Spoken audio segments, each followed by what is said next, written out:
வியாழக்கிழமை காலை வணக்கம். எங்க இன்பகுட்டி வணக்கம் சொல்றேன், நீங்க எல்லாம் பார்த்துக்கோங்க. எங்க இன்பகுட்டி ஏன் இப்படி இருக்கான்னு தெரியுமா?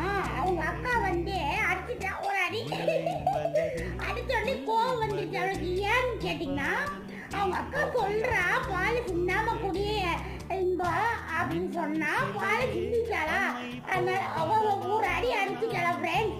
அதனால உடனே அவளுக்கு கோவம் வந்துச்சு. அதனால ரொம்ப சோகமா இருக்கிறா பாருங்க. பாருங்க அவங்க அக்கா வராளான்னு பாக்குறா. ஆனா அவ போய் வேலையா போயிருக்கிறா. அவங்க அக்கா வராளான்னு வேடிக்கை பாக்குறா பாருங்க. நம்ம தூக்கினாலும் அக்கா அடிச்சலா அக்கா அம்மா அடிச்சுட்டா. சிறுகுட்டி எதுக்கு அடிச்ச இன்பாவா வேற ரோஸ்கோலே முட்டா ரோஸ்கோலே புள்ளைய அடிக்கிறீங்க ரெண்டு பேரும் சேர்ந்து பிச்சு கூட முடிச்சு. பாருங்க ஃப்ரெண்ட்ஸ், நீங்க ஆறுதல் சொல்லிருங்க, குழு பண்ணாதுன்னு சொல்லிருங்க. இந்த குட்டிக்கு பெருசாயிட்டா பாத்தீங்களா?